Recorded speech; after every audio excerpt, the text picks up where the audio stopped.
Juan capítulo 18. Este es el capítulo que nos corresponde hoy. Y como dije en la enseñanza pasada, ya este es el momento en que Jesús cae preso. Este es el momento en que todas las personas y todas las cosas caen en su lugar para que el Señor lo agarre en preso. Bueno, ya Jesús le oró al Padre, fue como terminó Jesús prácticamente su despedida a los discípulos, orándole al Padre y dándole gracias por todo y diciéndole: Padre, ya aquí he hecho toda tu obra, todo lo que me encomendaste está hecho. Y bueno, dice el versículo 1 del capítulo 18, precisamente: habiendo dicho Jesús estas cosas, salió con sus discípulos al otro lado del torrente de Cedrón, donde había un huerto en el cual entró con sus discípulos. Y también Judas, el que le entregaba, conocía aquel lugar, porque muchas veces Jesús se había reunido allí con sus discípulos. ¿No? O sea, así fue como Judas sabía dónde iban a estar, ahí fue donde estaban, o sea, ahí fue donde sucedieron los acontecimientos. Y vamos entonces a leer el capítulo completo para ver todo lo que pasa, toda la secuencia de los acontecimientos. Pero, como ustedes ven en la pantalla, no voy a obviar eso, sino que voy a decirles desde el principio que la enseñanza le he titulado Pésimo Liderazgo. Porque después de analizar el capítulo, de leer todo y decir, aunque sea de forma básica, comentar algunas de las cositas que pasan en el capítulo, me voy a dedicar a explicar un poquito acerca de esto.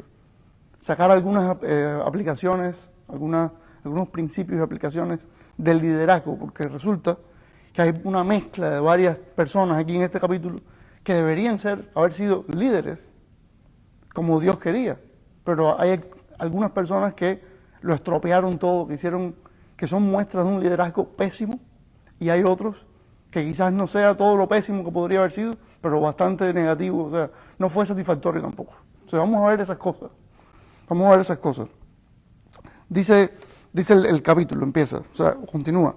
Judas, pues, tomando una compañía de soldados y alguaciles de los principales sacerdotes y de los fariseos, fue allí con linternas y antorchas y con armas. No había luz eléctrica. Ubiquémonos en el contexto, ¿verdad? Hacía falta todo ese tipo de cosas. Pero lo importante es que Judas tomó a todas estas personas que desde hacía rato querían prender a Jesús. Pues ya era el momento. Ya se había cumplido el momento y ya todo cayó en su lugar y esto sucedió. Y allí fue Judas el que se prestó para traicionar al Señor. Pero Jesús, sabiendo todas las cosas que le habían de sobrevenir, se adelantó y les dijo: ¿a quién buscáis? Y ubíquense, tenían armas toda esta gente. Fueron a apresar a un rabino judío. Oigan esto, un rabino judío, un hombre que se dedicaba a enseñar la palabra de Dios. Fueron todas estas personas, inclusive armadas, no solo la cantidad de gente, sino bien armadas, para apresar a un rabino, no un hombre solamente, sino humanamente. Sabemos que Jesús es Dios, pero lo que ellos podían ver en él era que era un hombre, uno solo. Claro, andaba con 12 discípulos supuestamente, uno de los cuales ya lo estaba traicionando. Y quizás, tenía más discípulos. Sabemos que Jesús tenía más discípulos, los cuales no se dice aquí que andaban con él en ese momento. Pero era un rabino judío, un hombre que enseñaba la palabra. Y fueron tantas personas y armadas. Qué cosa tan triste que para agarrar a un maestro de la palabra de Dios tengan que hacer todo este espectáculo. Tan triste. Eso demerita mucho el liderazgo de una persona. Pero vamos a verlo después. Vamos a verlo. Porque vamos después a desglosar esto. Vamos a continuar leyendo. Dice: le respondieron: a Jesús Nazareno. Jesús les dijo: soy yo. Y estaba también con ellos Judas, el que le entregaba. Dice en los otros evangelios que efectivamente Judas va y le da un beso al Señor, lo identifica. Él ya le había dicho a esta gente: al que yo vaya y le dé un beso, ese es. Entonces él va y le da un beso, muestra de cariño en ese tiempo y en esa cultura. No es como nosotros, que darle un beso a un hombre en la mejilla es una muestra de orientación sexual distinta, nada de eso, nada que ver con eso en este contexto histórico y cultural, nada que ver. Así se saludaban, inclusive nos acordamos cómo Juan en la última cena, que se le llama, se recostó al pecho del Señor, dice, tampoco significa nada sexual en este caso. Lo que simplemente era una muestra de afecto de alguien que era amigo, amigo bien cercano. Y así fue como Judas identificó al que ellos querían apresar. Cuando les dijo, yo soy, retrocedieron y cayeron a tierra. ¿Qué les parece esto? Esto no es Jesús el ser humano, ya esto es Jesús divino. Ya esta es la divinidad del Señor Jesús, porque un hombre como usted, como yo, no va a decir yo soy y la gente va a caer a tierra. Esta es la otra parte que es 100% también de Jesús, que es la divinidad. Ya no solamente humano, sino divino también, y ahí lo demostró. Curiosamente, esto no nos lo dice aquí, pero curiosamente si nos acordamos de Moisés, cuando recibió su llamado a liberar al pueblo de Egipto, en el desierto, vemos que había una zarza ardiente, dice, solamente es un manojo de hierbas secas en el medio del desierto, prendida, o sea, quemándose con candela, pero no se quemaba. O sea, tenía fuego, pero no se quemaba. Y Moisés dijo, oye, ¿qué será eso? Y ahí fue a ver qué era. Y de repente salió una voz de ahí y le dijo, no te acerques más, Moisés. Quítate las sandalias, que estás en territorio santo. Moisés se quita las sandalias y ahí es donde entonces el Señor lo llama al ministerio de sacar a los israelitas de la esclavitud de Egipto. Y cuando ya el Señor le da las orientaciones y todo lo que debía hacer, dijo, bueno, Señor, pero cuando yo le diga a esta gente ¿quién me dijo que viniera a sacarlos de ahí? ¿Qué les digo? Dile que yo soy, te mandó. Que yo soy. Ajá. Entonces, fíjese la relación. Y entonces ahora Jesús dice aquí, yo soy. Y se cae en esa gente. Bueno, ahí tiene que haber una conexión. Pero vemos, lo que sí me gustaría resaltar, que sí es cierto, es que si esto sucedió cuando él dijo eso, Jesús tenía la capacidad de librarse de ellos si quería. Él podía, oiga, una gente que dice yo soy y se caen todos los que había ahí. Yo estoy seguro que ese podía, como las otras veces hizo, indirectamente, que se escabullía, se iba. Aquí entonces, delante de sus narices, él podía haber dicho yo soy, haber dicho, y váyanse. Sin embargo, no lo hizo. Mire cómo respondió. Dice, volvió pues a preguntarles, ¿qué les parece? ¿A quién buscáis? Y ellos dijeron, a Jesús Nazareno. Respondió Jesús, os he dicho que yo soy. Ya no los tumbó esta vez, ya no se cayeron. Pues si me buscáis a mí, dejad ir a estos. ¿A quién? A sus discípulos. Es que ya él sabía todo el plan. Cuando sus discípulos se fueran y él resucitara y todo eso, él les iba a encomendar la gran comisión. Y eran los discípulos los que iban a continuar con la ayuda del Espíritu Santo, en el poder del Espíritu Santo, todo el ministerio que continuaron y iba a suceder todas las cosas que hemos visto ahora que sucedieron, de los cuales somos nosotros también beneficiarios. Porque también nosotros un día escuchamos el Evangelio y creímos. Por la obra que empezó en esos 11, vamos a decir, y después Pablo. Dice, mire por qué hizo esto.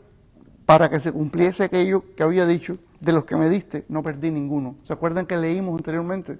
Que en la oración al Padre él le dijo, Padre, de los que me diste a ninguno perdí, excepto el hijo de perdición. O sea, se sabía ya que Judas iba a hacer eso. Entonces Simón Pedro, que tenía una espada, la desenvainó e hirió al siervo del sumo sacerdote y le cortó la oreja derecha. Y el siervo se llamaba Malco. O sea, se dice hasta el nombre del hombre y todo. Una espada no era como la espada que nosotros podemos imaginarnos, una cosa inmensa, sino era más bien, según culturalmente, es una cosa pequeña. Más bien la asociaríamos más hoy con un cuchillo que con una espada. Pero era un arma para defenderse. Bueno, dice en otros evangelios que Jesús le pone la oreja, o sea, le sana la oreja. Le sana la oreja. Pero lo que sí dice aquí en Juan es, dice, Jesús entonces dijo a Pedro, mete tu espada en la vaina. La copa que el Padre me ha dado, ¿no la he de beber? ¿Qué quiere decir esto? Y está aquí Mateo, Marcos y Lucas. O sea, todos los evangelistas narran este pasaje. Jesús lo que le está diciendo es, Pedro, Es verdad que esta gente viene a hacerme daño, pero es que el Padre me encomendó esta tarea. ¿Acaso yo voy a negarme a hacer lo que el Padre me mandó? Es que precisamente yo vine a esto. Eso lo dijo también en uno de los capítulos anteriores. Él dijo, es que yo he venido a esto. Y dice entonces, mira lo que pasó. Entonces la compañía de soldados, el tribuno y los alguaciles de los judíos prendieron a Jesús y le ataron. Y le llevaron primeramente a Anás, porque era suegro de Caifás, que era sumo sacerdote aquel año. Ok. Dice, era Caifás el que había dado el consejo a los judíos y de que convenía que un solo hombre muriese por el pueblo. Que al final dice el apóstol Juan que era profético esto. Era profético el hecho de que el sumo sacerdote hubiera dicho, es mejor que uno muera por todo el pueblo. Porque es que irónicamente para ellos, eso fue lo que vino a hacer Jesús. A ser el ungido de Dios que iba a morir por los pecados de todo el pueblo. Exactamente así iba a ser. Un hombre iba a morir para que todo el pueblo pudiera tener la oportunidad de ser salvo. Eso es lo que iba a suceder.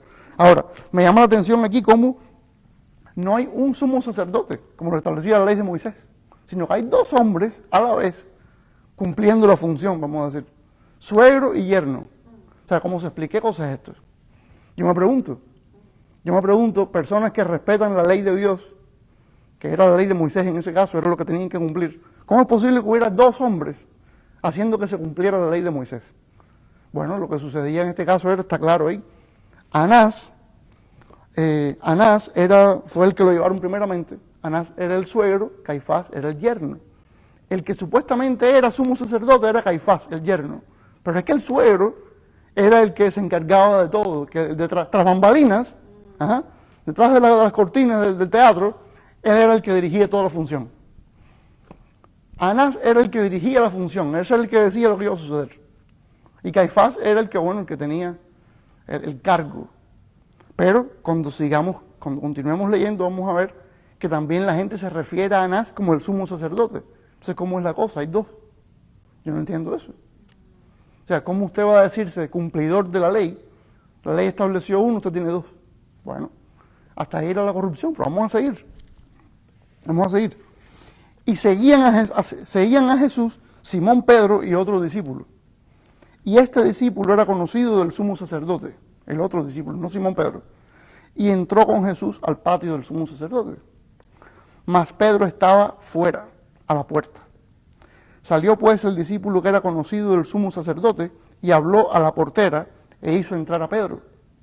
O sea, eso sabemos. Yo conozco al sumo sacerdote, yo entro. Voy a la portera y le digo, oiga, ¿usted me permite que ese señor que está ahí pase? Ok, sí, venga, ok. Entraron los dos. Dice, entonces la criada portera dijo a Pedro, ¿no eres tú también de los discípulos de este hombre? Dijo él, no lo soy. Ahí empezó Pedro. Ahí empezó la historia de Pedrito. Y estaban en pie los siervos y los alguaciles que habían encendido un fuego, porque hacía frío y se calentaban. Y también con ellos estaba Pedro en pie calentándose. O sea, Pedro estaba ahí, pero ya había dicho que no era. No, yo no soy de esta gente. Yo estoy aquí porque, bueno, a saber lo que... Pero yo no soy de los discípulos de Jesús. Y el sumo sacerdote preguntó a Jesús acerca de sus discípulos y de su doctrina. Jesús le respondió, yo públicamente he hablado al mundo. ¿Por qué? Pues es que se pensaba que era hereje Jesús, por todo lo que enseñaba. Que se decía el Hijo de Dios, como el Hijo del Hombre, inclusive se refirió a él mismo como el Hijo del Hombre, como en Daniel capítulo 7 que se ve a ese hombre supuestamente, pero que viene y se acerca al trono de Dios. Y eso es tremendo para ellos, que un hombre se llame ese, se haga llamar ese que está en la visión de Daniel. Eso es una blasfemia. Ahora, es blasfemia si usted no es. Pero si usted es, como en el caso de Jesús, que Él es de verdad, eso no es ninguna blasfemia, pero ellos no creían. Entonces, al parecer, la doctrina de Jesús era una de las razones, o la principal, mediante la cual podían ellos justificar la muerte del Señor. Ellos hacía tiempo que querían matarlo y todas esas cosas, no se ponían de acuerdo, no encontraban la coyuntura perfecta. Bueno, esta era la coyuntura. Y una de las razones con las que perfectamente podían justificar todo esto era la mala doctrina, la herejía más que mala doctrina. Dice, Mire la respuesta de Jesús. Yo públicamente he hablado al mundo. Siempre he enseñado en la sinagoga y en el templo, donde se reúnen todos los judíos, y nada he hablado en oculto. ¿Por qué me preguntas a mí? Pregunta a los que han oído qué les haya yo hablado. He aquí, ellos saben lo que yo he dicho. Esto, en buen lenguaje español de hoy, se dice, fíjense bien. Yo no sé por qué ustedes me están preguntando a mí. Porque eso que ustedes me están preguntando acerca de mis enseñanzas, eso fue lo mismo que yo enseñé en todo este tiempo que he estado enseñando. Lo enseñé en el templo y en la sinagoga. Los dos lugares donde se habla de la palabra de Dios y se adora a Dios y todo. O sea, ¿por qué ustedes me están preguntando ahora acerca de mis discípulos y mi enseñanza? Todo yo lo he hecho a la luz. Todo lo he hecho a la luz. Y ahora entonces me están cuestionando, ¿a santo de qué? O sea, ¿qué es lo que quieren saber? Que yo no haya dicho ya. Pregúntenle a la gente si todo el mundo ha oído lo que yo he enseñado. Porque a mí, tengo que yo seguir hablando lo que ya hablé. Es que el pueblo entero sabe lo que yo he enseñado. Y ahora que me quieren entender una trampa, diría yo que les dejó implícito el Señor. Ahora vamos a ver una de las razones por las que pienso que es así. Pero ¿qué quieren sacarme a mí ahora? Que ya yo no haya dicho y que todo el mundo no haya escuchado. Dice, cuando Jesús hubo dicho esto, uno de los alguaciles que estaba allí le dio una bofetada, diciendo, ¿así respondes al sumo sacerdote? O sea, para ellos era una insolencia de parte de Jesús responderle así al líder religioso. Es como diciendo, cuando el sumo sacerdote te pregunte, tú le respondes con respeto lo que él te preguntó. Tú no le vas a boconear. No estés de bocón diciendo lo que no tienes que decir. Tú simplemente responde lo que se te preguntó y respóndelo con respeto. ¿Y qué hizo Jesús? Lo contrario. No vemos aquí una falta de respeto abierta, pero vemos la descripción detallada de lo que él hizo y la razón por la cual él no pensó que él tenía que estar diciendo de nuevo todo lo que él predicó en prácticamente 3 años. Hombre, si lo predicó frente a todo el mundo, porque sabemos que él predicó inclusive en pueblos pequeñitos al norte y todas esas cosas, inclusive en Nazaret, de donde fue él originalmente, humanamente, no donde nació, donde se crió. Pero eso mismo que predicó en los pueblos chiquiticos y las sanaciones que hizo y todas las cosas, también hizo todo esto delante de ellos en el templo y en la sinagoga. No había nada más que explicar. Dice, Jesús les respondió, si he hablado mal, testifica en qué está el mal. Y si bien, o sea, si he hablado bien, ¿por qué me golpeas? Tremenda respuesta. Él sabía que con eso él no iba a ganar que le creyeran, que le perdonaran la vida, que lo respetaran siquiera. Eso no iba a ganarle a él el respeto de nadie. Pero eso es lo que él hizo. Eso es lo que le hizo decirle, lo que ustedes están haciendo conmigo aquí es injusto. Es injusto. Y creo que es justo decir que una cosa es injusta. Que hay que decirlo con respeto, quizás. Pero hay que decirlo, cuando es injusto hay que decirlo. Y el Señor lo hizo. Dijo, esto que están haciendo conmigo, si he hablado mal, testifica en qué está mal. O sea, dime qué hice mal en lo que dije. ¿Cuál de las cosas que he dicho está mal dicha? Dímelo. Y si no hay nada mal dicho, entonces ¿por qué me golpeas? ¿Por qué me golpeas? No hay razón para golpearme, es injusto lo que están haciendo.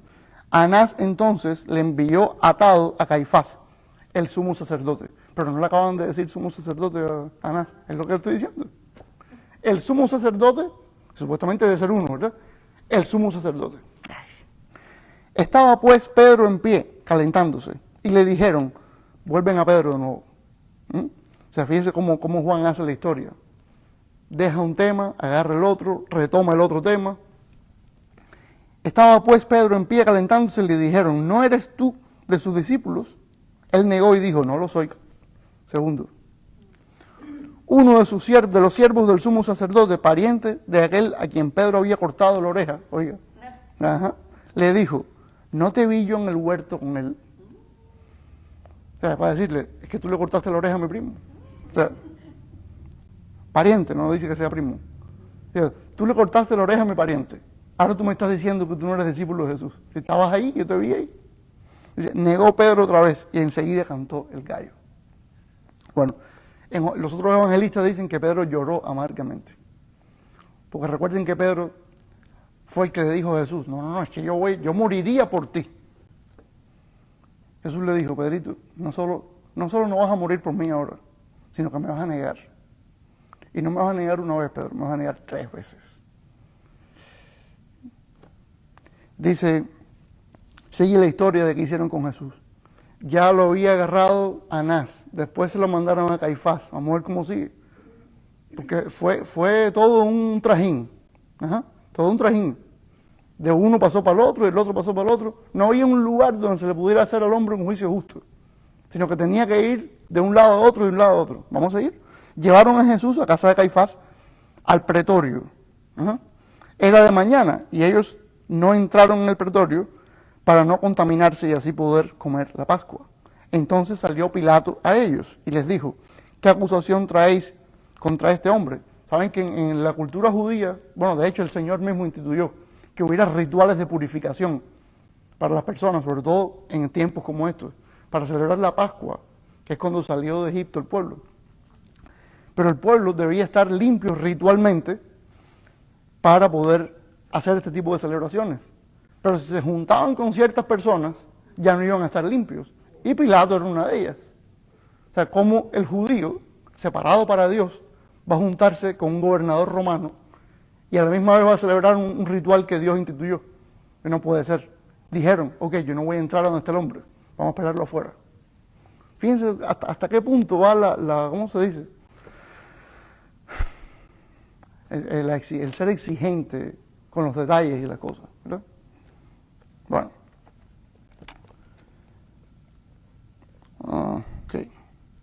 Dice Pilato, 29. Entonces salió Pilato a ellos y les dijo, ¿qué acusación traéis contra este hombre? O sea, ¿de qué se le acusa? Respondieron y le dijeron, si este no fuera malhechor, no te lo habríamos entregado. Eso no fue lo que el gobernador preguntó. O sea, Jesús sí podía decirle no podía decirle al sumo sacerdote qué es lo que he hecho mal, porque falta de respeto. Pero ellos sí pueden decirle al gobernador romano, no, si no te lo hubiéramos traído, no sería malhechor. Y no me digas. Okay. Lo que el hombre preguntó fue, ¿qué hizo este que me traen? Y no, si te trajimos por algo fue. Okay. Entonces les dijo Pilato, tomadle vosotros y juzgadle según vuestra ley. Claro, ellos no tenían la ley de Moisés. No era él el sumo sacerdote. Entonces, ¿cuál es el problema? Tú no conoces la ley de Moisés. Ustedes no tienen su propia ley. Júzguenlo ustedes. Ahora, ¿por qué no podían juzgarlo ellos? Sino que tenían que armar toda una cosa para que fueran los romanos los que lo juzgaran. Era el gobernador romano el que tenía que emitir una sentencia. No podían ser los judíos. Porque si por los judíos fuera, créanme que estuvieran muertos desde que lo prendieron. Pero mire lo que sucedía. A nosotros no nos está permitido dar muerte a nadie.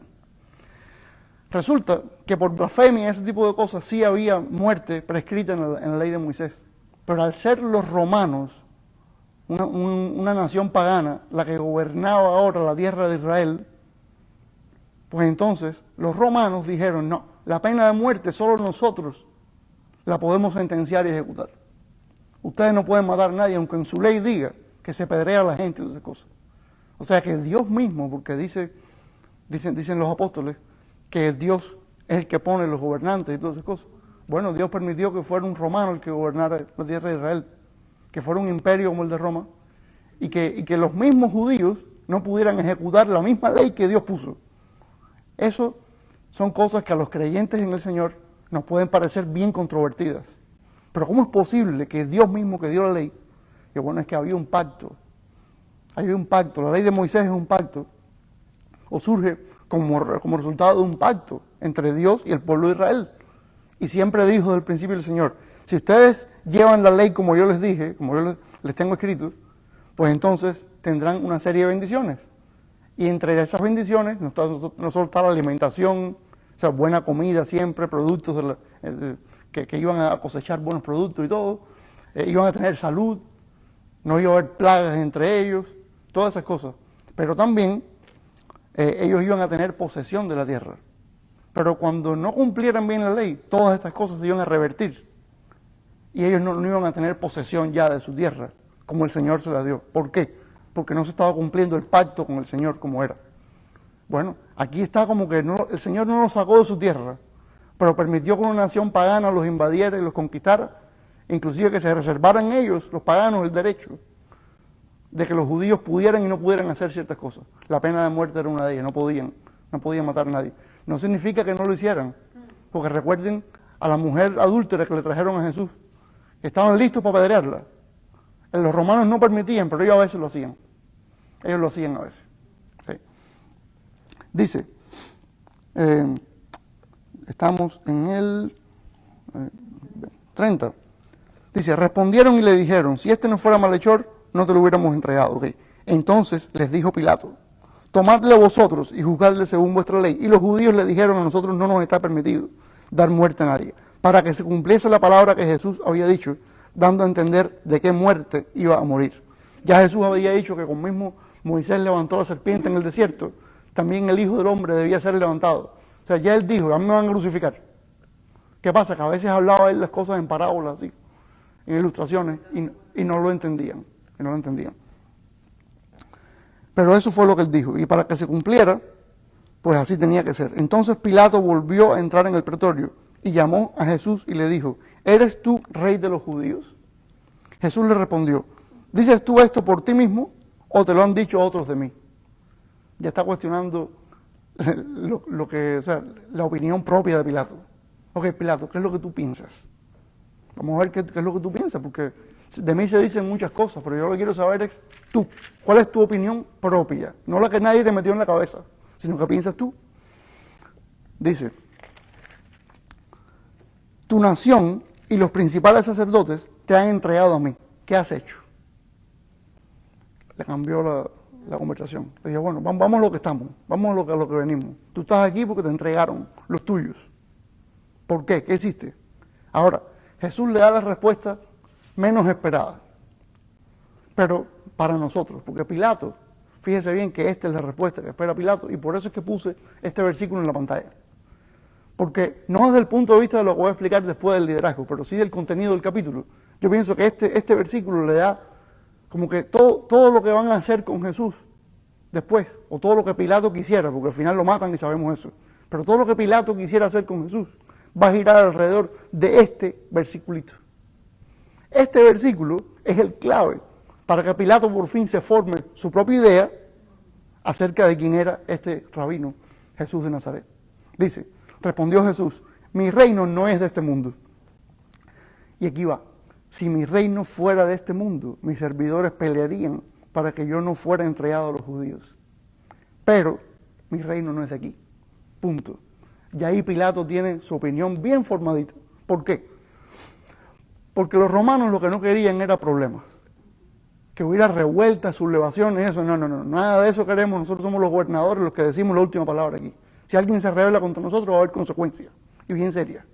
Y lo único que no quería el romano era que se sublevaran la gente, los judíos. Y los judíos tenían historia los judíos, no desde ser violentos todo el pueblo, pero sí de que hubiera varias sublevaciones a lo largo de la historia, sobre todo de la historia de la conquista romana en su tierra. Y Pilato estaba cumpliendo una función bien difícil, porque el que estaba en ese puesto era el responsable de lo que pasara en el pueblo judío.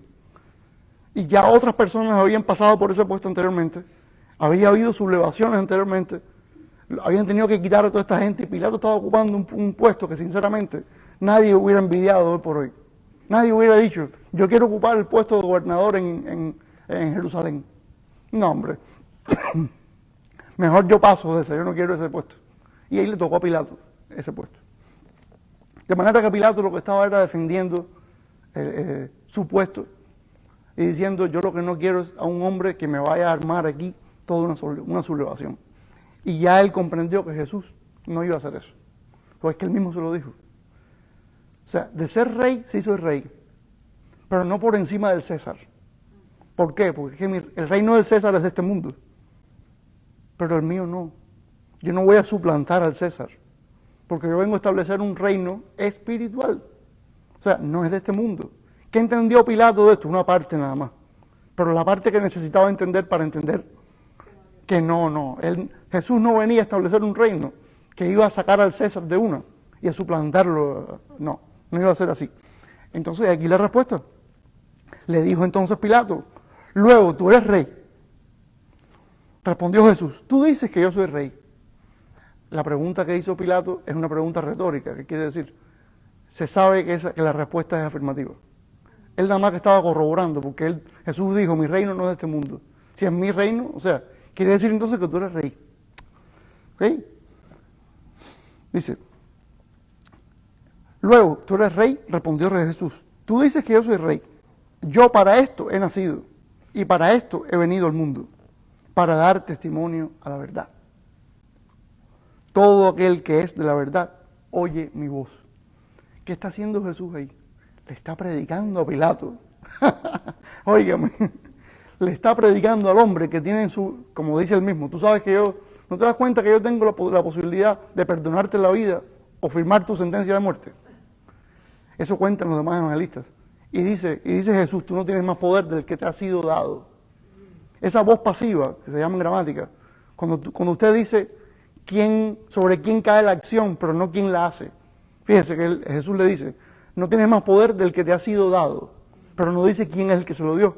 En la Biblia, cuando suceden esas cosas, se sabe que es Dios de quien se habla.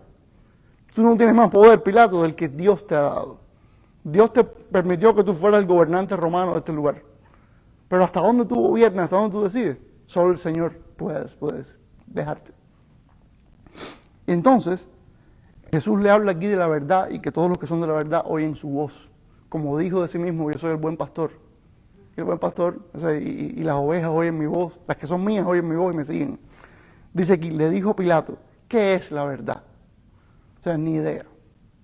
Eso no le hizo, o sea, él no se sensibilizó con esa idea de la verdad.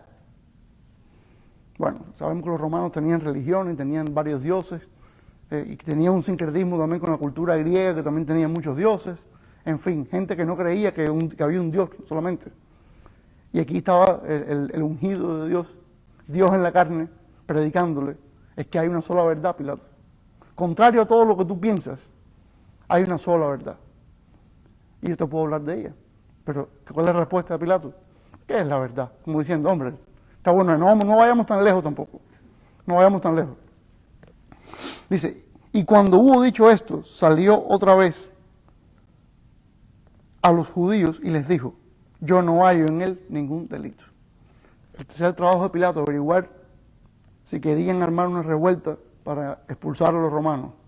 Pero no era eso lo que Jesús quería, él lo entendió y se lo dijo a los judíos. Ustedes me trajeron a este hombre aquí por gusto, porque yo no encuentro en él ningún delito y yo no lo voy a juzgar tampoco. No lo voy a juzgar. Para mí, según la ley del Imperio Romano, este hombre no ha hecho nada, ni representa ningún peligro, no sé para qué me lo trajeron. Dice, pero vosotros tenéis la costumbre de que os suelte uno en la Pascua. ¿Queréis pues que os suelte al rey de los judíos? Miren, sí había una costumbre, ¿verdad?, de que soltaran a un prisionero judío en la Pascua, que era una celebración tan importante. Ya Pilato dijo, yo no hallo delito, pero al decir, ustedes tienen costumbre que le suelte a alguien, ya Pilato sabía que si se lo habían llevado él no iba a poder soltarlo, porque entonces los líderes judíos iban a estar en contra. Y dicen los otros evangelistas que le empezaron a decir, no, es que tú no eres entonces amigo del César y todas esas cosas. O sea, Pilato estaba entre la espada y la pared. Por eso les dijo, bueno, cabe una posibilidad. Si el pueblo me pide que lo suelte, yo lo suelto. Digo, los líderes en este caso. Yo lo suelto. Entonces todos dieron voces de nuevo diciendo, no a este, sino a Barrabás. Y Barrabás era ladrón. Efectivamente, Barrabás era otro prisionero judío que tenían los romanos, el cual dice aquí Juan que era ladrón, pero los demás evangelistas dicen otras cosas. Dice que Barrabás había formado una revuelta, inclusive había matado a alguien. Justamente lo que los romanos no querían que hiciera nadie. Los romanos no querían que hubiera revuelta, lo digo por enésima vez. Y eso es lo que llevaba a Pilato a tomar su decisión acerca de alguien que le presentaran como delincuente, como posible revoltoso y todas esas cosas. Aquí tenían a Barrabás preso, que era para ellos era un criminal comprobado ya. Pero tenían a Jesús, que ya Pilato había comprobado, que no era ni siquiera, no representaba siquiera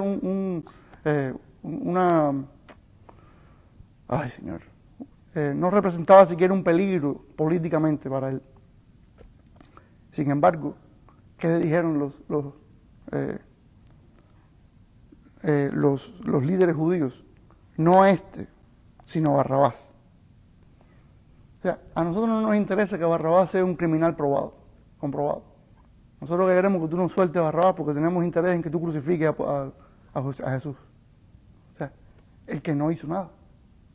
O sea, aquí lo que vemos, lo que yo veo en este capítulo, como les dije al principio, es todo una mezcla de cosas bien tristes, de pensamientos y acciones bien tristes, que precisamente se conjugan para hacer que este capítulo sea que no dé mucho placer predicar este capítulo. Porque lo que voy a predicar es un ejemplo negativo del liderazgo. 4, vamos a ser más exactos, 4 ejemplos. Ejemplos negativos, cosas que nosotros como cristianos no debemos imitar. Vamos a explicar bien en cada casito, en cada caso, cuáles son los ejemplos que definitivamente resaltan como horribles y cuáles son aquellos con los cuales el Señor Jesús mismo lidió, sobre todo con el de Pedro. Pero vamos a empezar no por Pedro, vamos a empezar por Judas Iscariote. Fíjese, dice el versículo 3 claramente: Judas, pues, tomando una compañía de soldados y alguaciles, de los principales sacerdotes y de los fariseos, fue allí con linternas y antorchas y con armas. Judas tenía todo premeditado ya. Él se unió a toda aquella gente, a todo el liderazgo aquel religioso y político que quería apresar a Jesús. Más bien el religioso. Y el religioso se sirvió de los romanos, del ejército romano, y para allá fueron. Allá fueron. Y Judas se valió de todo esto para ganarse un dinerito. Buen dinero, por cierto.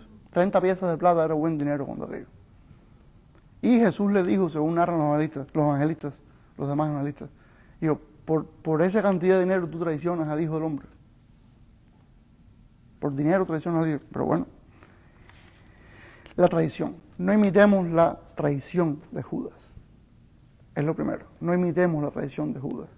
Sabemos que nosotros ahora mismo no vamos a entregar al Hijo de Dios para ser crucificado. Eso sucedió hace 2000 años ya. Y se encargó Judas Iscariote de hacer eso. Pero ¿cuántas veces nosotros? De hecho, los predicadores muchas veces dicen cuántas veces nosotros entregamos a Jesús. Simbólicamente lo vendemos, porque vendemos nuestra fe en Él. Muchos predicadores siempre tratan ese tema de esa manera. Y yo sí quisiera resaltar que muchas veces es verdad que nosotros negociamos ciertas cosas acerca de nuestra fe. Sí las negociamos. Y a veces vamos a obtener resultados o ganancias económicas, como le pasó a Judas. Y eso no debemos hacerlo. Tenemos que saber que estamos precisamente entrando en territorio del enemigo cuando hacemos esto. Recuerden que Judas Iscariote cuenta a Juan que se le metió el diablo en el cuerpo, literalmente. Y después entonces llevó a cabo su plan. Nosotros no debemos dejar que esto suceda. No debemos dejar que la ambición nos lleve a un punto en que vayamos a aceptar dinero para negociar cosas del ministerio, de nuestra vida de cristiano, de nuestra relación con los demás hermanos. Hay infinidades de cosas malas que pasan por la cabeza de una persona, inclusive de los cristianos. Pero nosotros no debemos negociar lo que dice la palabra de Dios, la obra que ha hecho el Espíritu de Dios en nosotros. No debemos negociar ese crecimiento espiritual y esa comunión tan valiosa con el Señor por un poco de dinero. Ahora yo no puedo decirle a usted en su caso particular, no haga tal cosa, porque yo no conozco su vida a ese punto. Yo no conozco su vida a esa profundidad. Pero sí sé que todos los seres humanos estamos expuestos a todo ese tipo de ataques del diablo, de la carne de nosotros, o sea, de nuestros propios deseos pecaminosos, a los cuales dice Santiago que a veces nos rendimos ante esos, o sea, cedemos ante esos deseos pecaminosos. Y por eso es que no podemos llevar una vida espiritual como deberíamos. Por lo cual Pablo dice, anden en el Espíritu, para que no satisfagan los deseos de la carne. Bueno, ese es el ejemplo de Judas Iscariote. No sigamos el ejemplo de Judas Iscariote. No vendamos nuestra fe, no vendamos al Señor. No vendamos nuestra fe. Ahora, las cosas feas y tristes siguen. Porque tenemos entonces los ejemplos de Anás y Caifás, dice el versículo 13. Y le llevaron primeramente a Anás, porque era el suegro de Caifás, que era sumo sacerdote aquel año. Es lo que expliqué anteriormente.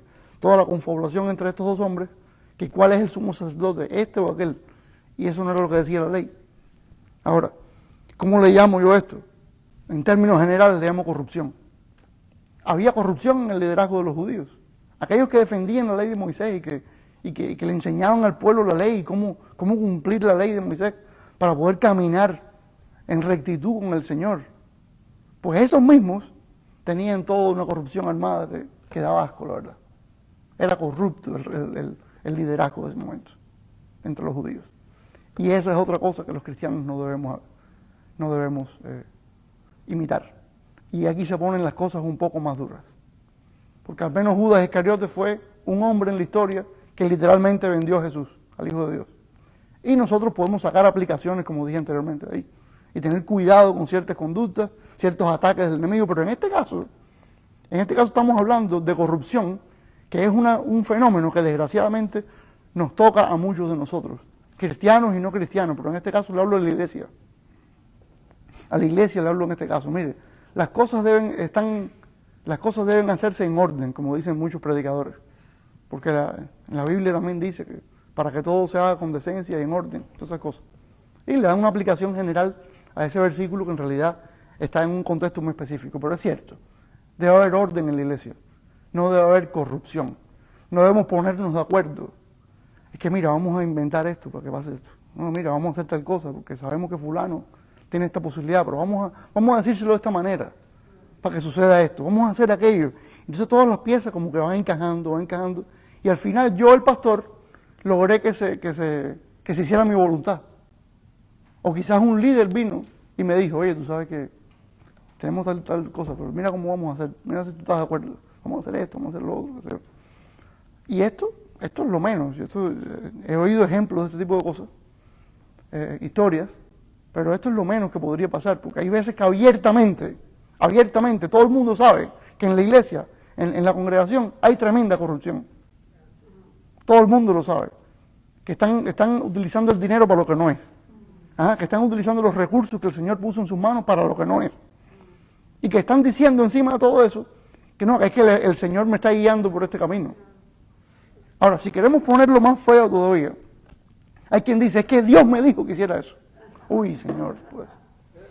Ya eso es el colmo. Mire, y es lo que yo siempre digo, cuando usted está en un lugar de esto y oiga esta cosa, no tiene que quedarse más ahí. A decirlo de la manera más pacífica que puedo encontrar. Usted agarre sus cositas, vaya rumbo a la puerta y ahí no tiene que entrar más. Y le digo, ese es mi consejo como pastor, pero yo no soy su pastor. El que me está viendo por internet no soy su pastor. Y bueno, los que estamos aquí pues no tenemos ese problema porque yo no soy ese pastor que se mete a hacer ese tipo de cosas y que Dios me proteja. Siempre oran por mí, me lo dicen, para que no me suceda eso y por favor sigan orando por mí, porque no es intención mía que el ministerio que Dios me ha dado en su misericordia agarre ese camino. Y este tema de la corrupción sí puede ser bien explícita, y se vuelve abierta y todo el mundo lo sabe. Todo el mundo lo sabe que la iglesia no es una iglesia ya eso no es una iglesia. ¿Sabe por qué no es una iglesia? Porque el Señor no es la cabeza. Jesucristo no es la cabeza, porque hay algunas cabecitas ahí que están pensando más que la cabeza. Entonces ya eso no es una iglesia. Cuidémonos de estas cosas, hermanos. Y ahí sí digo hermanos porque estoy hablando de la iglesia. Cuidémonos de esto. Ahora, los que no son cristianos, esto es un pésimo ejemplo de liderazgo que ustedes, por favor, el Señor tiene un propósito con ustedes si usted no es cristiano. El Señor quiere limpiarlo de pecado. El Señor quiere traerlo al cuerpo de Cristo, que es la iglesia. Pero no ese tipo de iglesia corrupta. El Señor quiere que usted caiga en un lugar donde usted pueda crecer espiritualmente, donde haya libertad para que cada cual tenga su vida privada, pero también haya la posibilidad de compartir nuestras vidas con otros hermanos. ¿Cómo hacemos eso? Con la ayuda del Espíritu Santo. Cuando usted va a recibirlo, cuando usted se arrepienta y usted se vuelva al Señor y lo siga, ahí se va a dar cuenta que usted estaba perdiendo su vida y va a tener una vida espiritual, una unión con el Señor para siempre. Bueno, usted no tiene que tomar de ejemplo esas congregaciones que hay por ahí en lugares que están llenas de corrupción. Usted no tiene que tomar ese ejemplo, porque el Señor quiere que usted sea de Él. El Señor no quiere que usted diga, no, es que como yo vi una congregación ahí que es terrible, no. Él quiere que usted ore porque Él lo ponga a usted en un lugar donde usted va a aprender y usted va a tener comunión con los demás hermanos. Ajá. Así que, de nuevo, la iglesia, no hagamos esto, porque lo que piensan los que están afuera de la iglesia, que deben ser salvos, y no lo son todavía, es que para qué yo voy a... Literalmente, mire, literalmente. Ya lo he oído muchas veces. Ustedes saben que yo no soy cristiano hace mucho tiempo, pero ya muchas veces me han dicho, los no creyentes, ¿para qué yo voy a ir a una iglesia?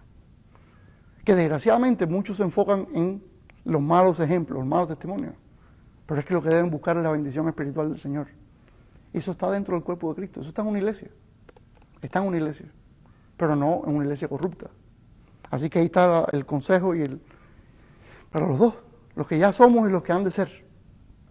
Ahora, siguen las cosas, porque ese es Anás y Caifás. Eso hicieron ellos. Fíjense que dice el versículo 22, así responde al sumo sacerdote. O sea, mira la reprensión tan dura por decir una verdad. Pero decir una verdad, un liderazgo que ya perdió el respeto, Señor. Ya esa gente habían perdido el respeto. Entonces, ¿por qué hay que hacerle tanta reverencia? Es lo que me pregunto yo. A un liderazgo que ya ha acabado su propia tumba, espiritualmente. Ya ellos son corruptos, ya acabaron su tumba. Jesús no los agredió, pero sí les dijo, bueno, ¿qué me están preguntando? Ustedes todos lo saben ya, aquí todo el mundo sabe todo. Pero también es un delito decir eso. Ya no piden respeto, piden reverencia. En fin. Entonces, este es el caso de Anás y Caifás con su corrupción. Así que hemos visto traición de Judas, corrupción de Anás y Caifás. Seguimos a Pedro y aquí quiero tener mucho cuidado, porque este es el apóstol Pedro, ¿está bien? Este es el apóstol Pedro, el hombre súper utilizado por el Señor con poder para que se convirtieran miles de personas de un solo discurso, para que después siguiera predicando sin miedo que lo cogieran preso, porque ya le estaba advertido, Pedro y Juan estaban advertidos. Si siguen predicando, van para adentro, los vamos a meter presos. Y Pedro les dijo, miren a ver ustedes, si debemos obedecerlos a ustedes o a Dios. O sea, que él estaba diciendo eso, yo voy a seguir predicando. Así que miren la valentía de Pedro, después que recibió el Espíritu Santo. Ahora, antes de recibir el Espíritu, ¿qué hizo Pedro? Bueno, todos sabemos, negó al Señor. Primero dio muestra de valentía. Señor, yo voy contigo hasta la muerte. Jesús le dijo, hasta la muerte. No solo no vas a ir conmigo hasta la muerte ahora, sino que me vas a negar no 1, 3 veces. Bueno, este es el ejemplo de liderazgo que no debemos imitar. No lo que sucedió después que recibió Pedro el Espíritu, sino en este momento tan confuso, como hablaba el pastor de la iglesia americana por la mañana. No todos dijeron que iban a seguir al Señor hasta la muerte, pero el Señor sí dijo que todos se iban a ir. Es que ustedes me van a dejar todos. Y ahí fue donde Pedro dijo, no, yo no. Yo sí, Pedro, tú sí. No me vas a dejar solamente, me vas a negar también. Vas a confesar con tu boca que yo no soy, que tú no eres mi discípulo. Bueno, ejemplo que no debemos imitar. ¿Ahí? Ahora, no decir, es que Pedro fue un cobarde. Pero tampoco decir, no, Pedro nunca negó al Señor. Es que está en la palabra de Dios. Dicho por Jesús mismo, Pedro, tú me vas a negar. Y cuando por fin lo negó 3 veces, cantó el gallo y Pedro lloró, dicen los demás evangelistas. Lloró amargamente. O sea, se dio cuenta y dijo, ¿qué hice? ¿Qué hice exactamente lo que el Señor me dijo que iba a hacer? No lo que yo pensaba hacer. Esto no es lo que yo quería. Yo tenía la disposición de morir por el Señor. Y mira lo que sucedió, mira lo que hice. Así que no pensemos que nosotros no somos capaces de caer en pecado, por favor. Por favor. Seamos honestos con el Señor y con nosotros mismos. Y sepamos que cualquiera de nosotros, cualquierita, puede caer en pecado. No en cometer un error solamente. A veces cometemos errores que no son precisamente pecados. Pueden convertirse un día en pecados si se van muy lejos. Pero a veces son errores simplemente. Esto no es error lo que estoy hablando. No pensemos que no podemos caer en pecado, rebelión abierta contra el Señor, hacer lo opuesto a lo que dice la palabra de Dios, al camino que el Señor ha trazado para nosotros. Lo que hicieron Adán y Eva, a ver si me explico. No comerás de esta fruta. ¿Y qué dijo Eva? Ay, sí, como no, qué rica se ve. Bueno, mordió la fruta porque la serpiente le dijo, sí, como no, si el Señor, Dios lo que no quiere es que ustedes sepan, que conozcan entre el bien y el mal, que sé yo, pero Él sabe que si tú la comes, tú vas a ser igual que Él. Vas a saber del bien y el mal, que sé yo. Ay, sí, se ve bien, tú sabes, no me acá. La mordió, mi amor, mira, toma, mira qué rica está. Ahí fue Adán también y mordió. Estamos hablando de pecado, del tipo del pecado de Adán y Eva. Nosotros sí podemos ir en rebelión contra Dios. Y claro, abogado tenemos a Jesucristo. Si confesamos nuestros pecados, Él es fiel y justo. Claro que nos limpia de toda maldad, claro. Pero no lo hagamos.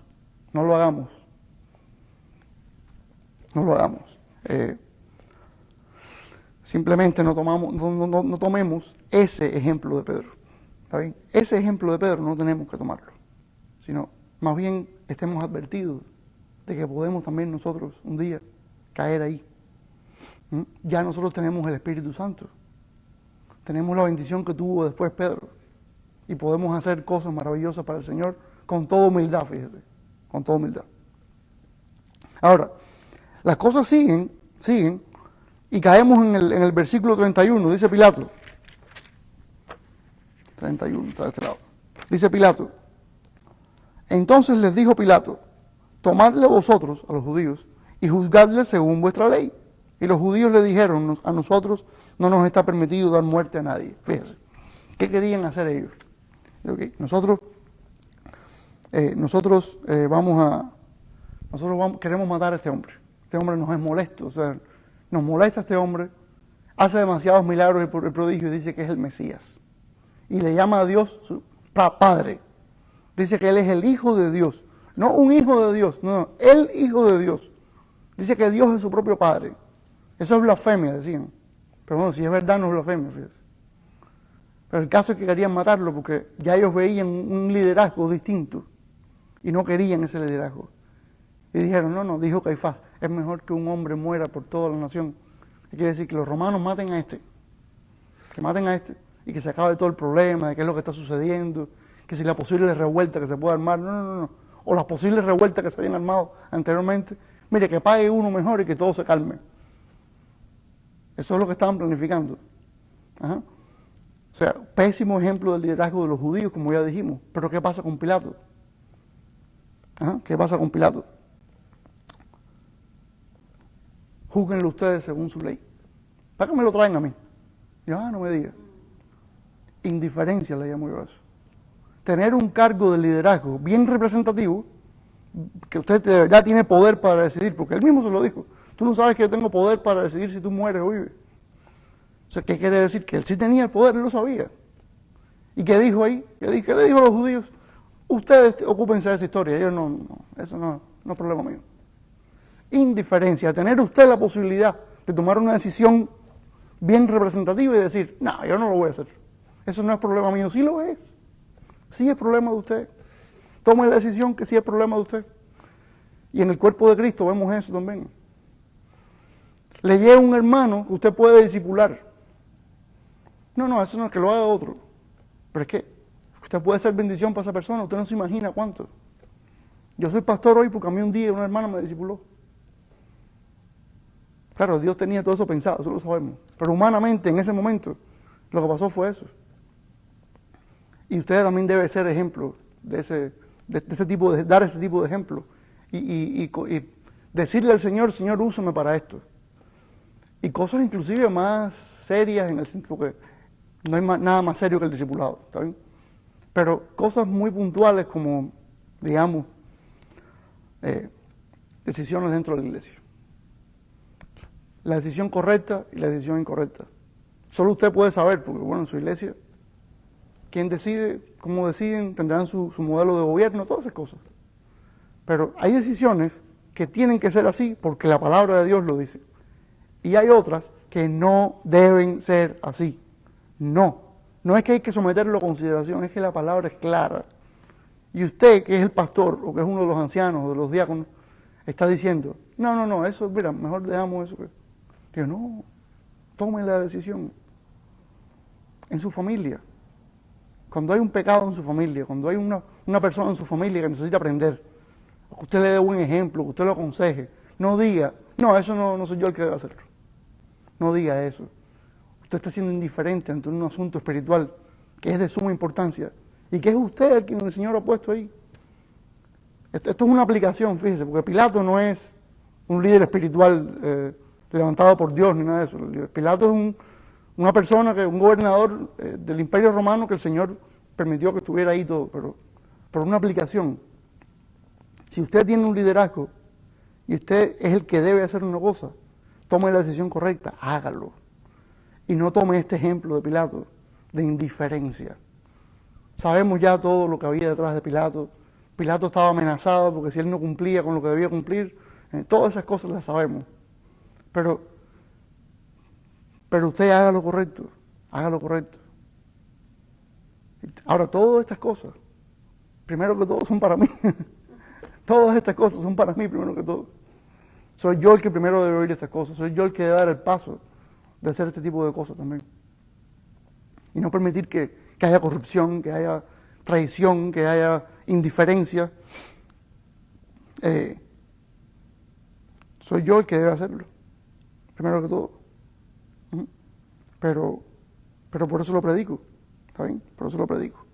Quiere decir que estos son los ejemplos de liderazgo en este capítulo que no debemos seguir los seguidores de Jesús, si en verdad somos seguidores de Jesús.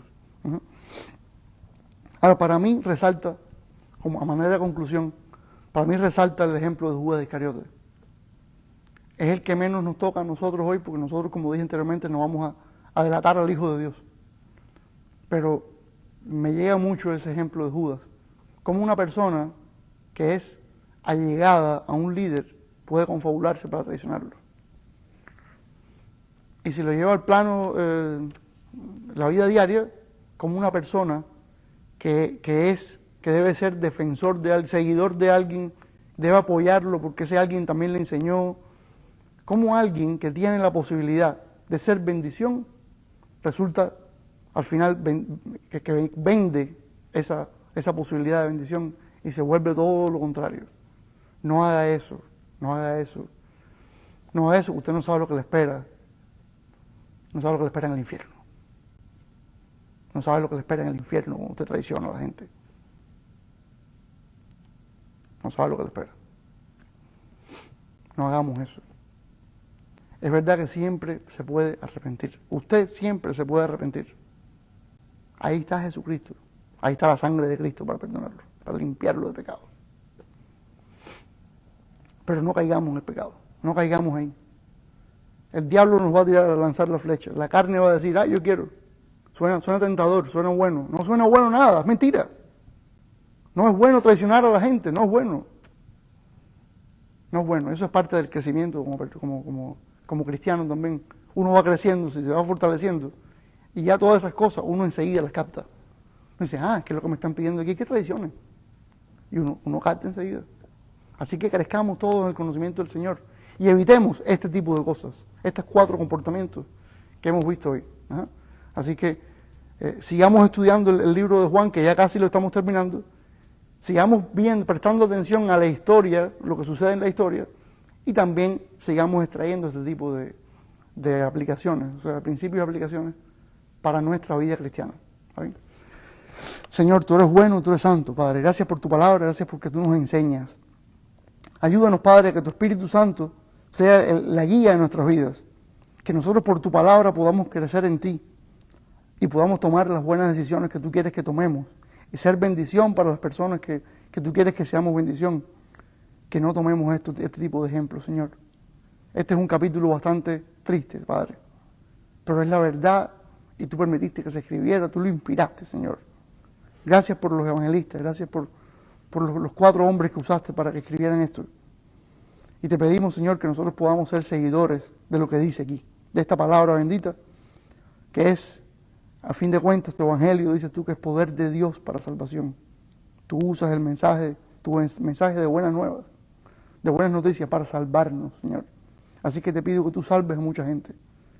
Que tú los pongas, Señor, en congregaciones saludables donde puedan crecer, donde puedan multiplicarse los líderes, Señor.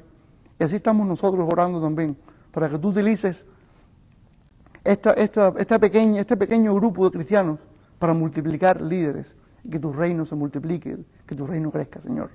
Gracias, Padre. Te pedimos todo esto en el nombre de Jesús, dándote muchas gracias por todo.